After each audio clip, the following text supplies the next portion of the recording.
And how was for you? Now I'm sure that you understand how did jiu-jitsu, I want to say change us, but how did jiu-jitsu make you see life a little bit different than prior jiu-jitsu? Especially now being involved with so many years. You are a black belt, one of my best guys that I have, has a very successful school in jiu-jitsu, which makes me so proud and happy, because I remember from the beginning, I saw from day one until today, and it's still growing. How was that turning point for you jiu-jitsu wise? How do you apply that on your life? Oh man, I mean, where do I start? You get to a point where when you begin to live the jiu-jitsu lifestyle and you live jiu-jitsu, that it's kind of hard to blur the two. They kind of just blend in,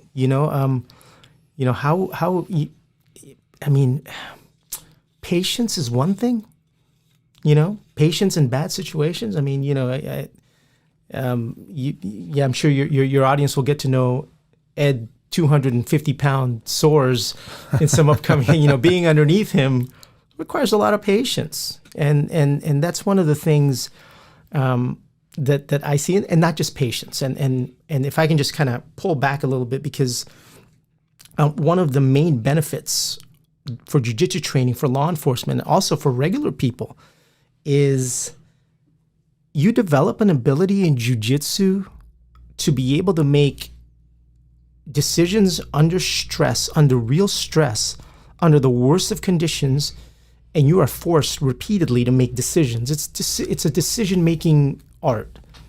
And, police officers have to do that all day long. They have to be decision makers.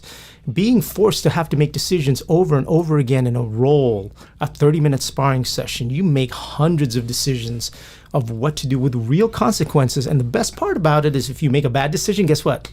Tap, start over, start the process over again. That is one of the hidden values in jiu-jitsu for law enforcement, is that ability to be put in that situation where you're constantly in this decision-making process, this decision-making matrix that makes you a better performer when you're out working as a cop. Nobody talks too much about that. Everybody talks about, you can control someone, you can do the kimura, you can do this. More importantly for me, I think the true value in that is in that decision-making process, in that repeated process under stress. Nothing mimics a police officer under stress more, in my opinion, than jiu-jitsu.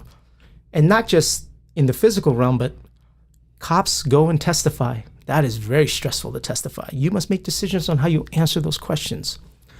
You are dealing with a person who is drunk and belligerent, doesn't want to fight you, but they're being very difficult. You must make those decisions under those stress, the right decisions. No other activity, no other martial art, I think, imposes that on us more than jiu-jitsu. I mean, repeatedly. That's what we do when we roll. We make decisions. Another aspect of that is, not a lot of people talk about this one either, is, if you do jiu-jitsu for a certain while, you'll sit there in bed at night and think, man, I screwed up. Why did I do that? Why did I put my arm there? Why did I move this way? Everyone has gone through that, and just like, the frustration. That process that you're going through is the exact same debriefing process that you would go through if an officer were to go through a critical incident.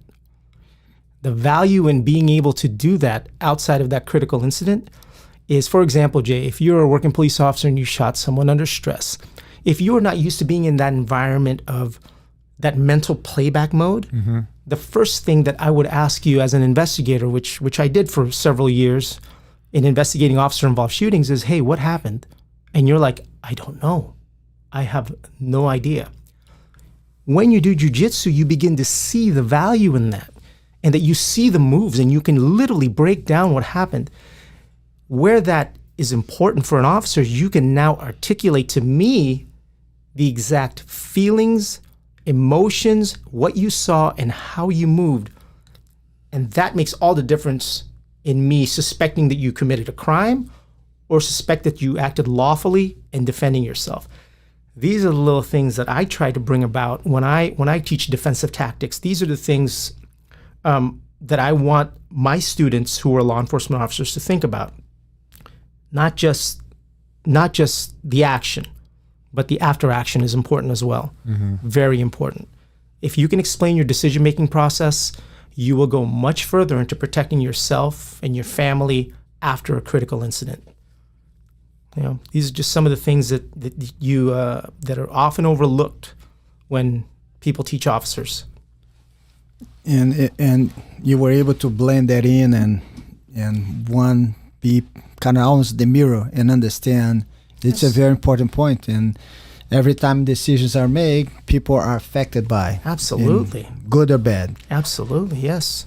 And to be able to explain that decision, a lot of people can't. And to you, and evidently portion of what you just said, how is that changing from be a student in Jiu-Jitsu now as instructor?